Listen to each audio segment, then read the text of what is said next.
అతడి పేరు అమ్మై మహాలింగ నాయక్. ఊరు కర్ణాటక రాష్ట్రం దక్షిణ కన్నడ జిల్లా ఆధింక.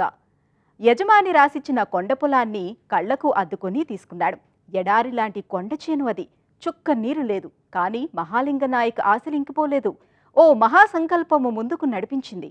ఒకే ఒక్కడు 3 ఏళ్ల పాటు స్వేదం చిందించి సొరంగాలు తవ్వారు. పెళ్లుపికిన జలధారలతో ఉద్యాన పంటలు సాగు చేస్తున్నారు.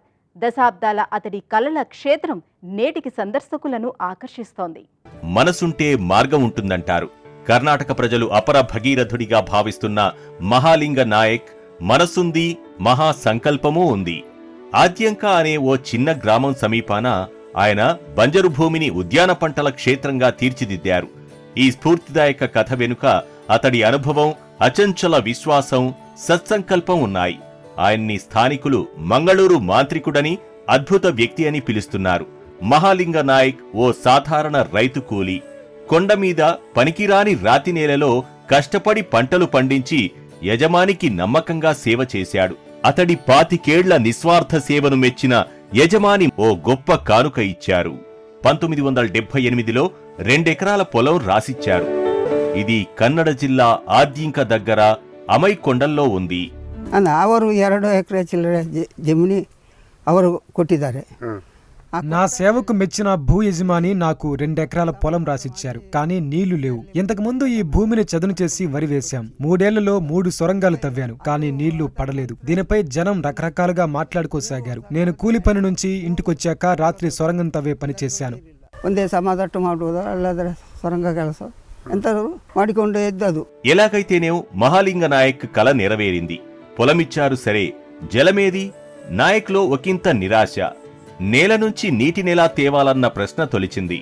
బావి తవ్వుదామంటే ఆర్థిక స్తోమత లేదు. కాని అదో రాతి నేల, చెట్లు పెరిగే వాతావరణం ఆశాజనకంగా లేదు. అప్పుడో అద్భుత ఆలోచన తట్టింది. సంప్రదాయ సొరంగ మార్గ పద్ధతి ద్వారా నీటిని పైకి తేవాలని ఆయన నిశ్చయించారు. ఒకే ఒక్కడు, గుండె బలం ఎక్కువ. కండబలంతో కొండకు 5 సొరంగాలు తవ్వారు. ప్రయత్నాలు వృధా అయినా ఆశలకు నీళ్లు దులుకోలేదు. పట్టువదలక 6వ సొరంగం తవ్వారు. అద్భుతం జరిగింది. శిలలు ద్రవీభవించినట్లు అతడి కృషికి పర్వతం చెమ్మగిల్లింది. కష్టానికి కానుకగా ధారాళంగా నీళ్లిచ్చింది. రాజీపడని తత్వం, ఆశావహ దృక్పథమే ముందుకు నడిపించాయి. 6వ సొరంగ విజయం మరో సొరంగం తవ్వకానికి ఆక్సిజన్ అందించింది. మళ్లీ నీళ్లొచ్చాయి. ಆಗ ಎಲ್ಲರೂ ಹೇಳಿದೆ ಮತ್ತೆ ಇಲ್ಲಿ ಪೈಲಾಗಿದೆ ಅಲ್ಲಿ ಮೇಲೆ బావి తవ్వితే అది వృధా ప్రయాసే అయ్యింది. అప్పుడు నేను కొండ మీదకెళ్లి సొరంగం తవ్వేందుకు యత్నించాను. ఆ ప్రయత్నము విఫలమైంది. అందరూ నన్ను ఆట పట్టించారు. పట్టుదలతో మరో సొరంగం తవ్వాను. 27 మీటర్లు తవ్విన తర్వాత నీళ్లు నా తల మీద పడ్డాయి. అప్పుడు ఆశలు చిగురించాయి. నేను మరో 3 మీటర్లు తొలిచాను. 27 మీటర్ల నుంచి 72 మీటర్ల వరకు సాగింది. 5 మీటర్ ಹೋಗುವಾಗ ನೀರು ಸಿಕ್ಕಿತ್ತು. ಅದರ ತಕೊಂಡು ಹೋಗಿ ಈಗ ಅದು 72 మీటర్ ಹೋಗಿದೆ. సొరంగాలు తవ్వి రాతిపర్ర భూమిలో ఆకుపచ్చ లోకం సృష్టించిన మహాలింగ నాయక్ను కన్నడిగులు సురంగ మనిషి అని పిలుస్తున్నారు.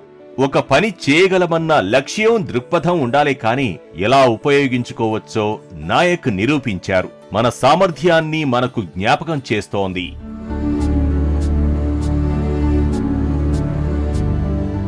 ಸಣ್ಣ ಇಪ್ಪಾಗ ಬೇರೆ ಕಡೆ ಸೊರಂಗ తెగవాగా చిన్నప్పుడు నేను సొరంగం నుంచి మట్టి బురద తీసే పనికెళ్లాను. ఒకసారి బావి తవ్వినప్పుడు నీళ్లు పడలేదు. అప్పుడు నాకు సొరంగం తవ్వాలన్న ఆలోచన వచ్చింది. 4-5 పర్యాయాలు విఫలమయ్యాక దేవుడు కరుణించి పైనున్న ఈ భూమి నుంచి నీళ్లిచ్చాడు. కొట్టదు మేలంద కొట్టిదాడు.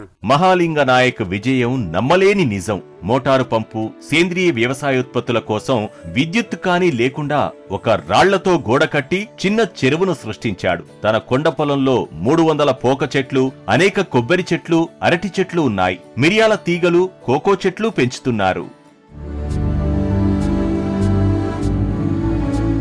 ಭಟ್ರಮನೆಯಲ್ಲಿ ಕೂಲಿ ಕೆಲಸಕ್ಕೆ ಹೋಗಿದ್ದ.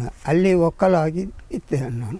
6-7 ವರ್ಷ ಕೆಲಸ ಮಾಡಿ ನಮಗೆ ఓ కార్మికుడిగా నా జీవన ప్రయాణం ప్రారంభించాను. అలా 6-7 సంవత్సరాలు పనిచేశాను. పోక కొబ్బరి చెట్ల పనులకు వెళ్తుండేవాణ్ణి. కొంత భూమి ఇస్తే సాగు చేసుకుంటూ ఎక్కడే ఉంటానని యజమానితో అన్నాను. ఆయన ఏమన్నారంటే ఎక్కడే ఉండి సాగు చేసుకోవచ్చు, కానీ ఎక్కడికి వలసపోవద్దన్నారు. ఈ భూమిని చూపించారు. గడ్డి తప్ప ఏమీ పెరగని నేల. వాళ్ళ ఇల్లు కూడా పూరిల్లే. మంచినీరు కావాలంటే మా ఇంటి నుంచి తీసుకెళ్ళు అని ఇంటివారన్నారు. ನೀನು ಇಲ್ಲಿಂದ ಎಲ್ಲಿಗೆ ಹೋಗಬೇಡ, ಅಲ್ಲಿ ಕೂತ್ಕೋ, ಅಲ್ಲಿ ನೀರಿಲ್ಲ, ನೀರು ನಮ್ಮ ಮನೆಯಿಂದ ತಗೊಂಡೋಗಿ ಕುಡೀರಿ.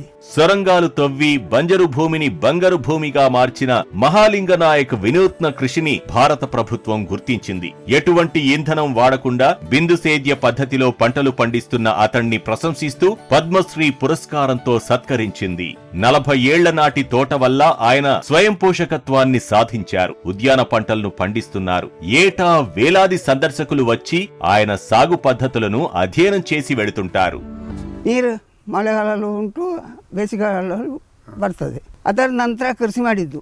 ఇక్కడ వానాకాలంలోనే కాదు, వేసవిలోనూ నీరు లభిస్తోంది. పర్వాలేదనుకుని నేను సేద్యం ప్రారంభించాను. పోక చెక్క, కొబ్బరి, కోకో మొక్కలు నాటాను. మిరియాల పంట వేశాను. కానీ ఏదో తెగులు రావడంతో మిరియాల సాగు విఫలమైంది. 10 ఏళ్ల తర్వాత వారణాసి సుబ్బరాయ్ భట్ గారి కుమారుడు ఇక్కడికొచ్చారు. 2004లో తొలిసారి నా కృషిని గుర్తించి సత్కరించారు. తర్వాత అనేక మంది చేతుల మీదుగా సత్కారాలు పొందాను. 200 జ్ఞాపికలొచ్చాయి. ఈ అవార్డులన్నీ నా కోసం కాదు, అవి నా దేశం కోసం, దేశ సంపదని నమ్ముతున్నాను. ಅದಲ್ಲ, ಈ ಪ್ರಶಸ್ತಿ నిజವಾಗಿ ನಮ್ಮ దేశಕ್ಕೆ సిక్కిದ್ದು ನಾನು భావిಸ್ತೇನೆ.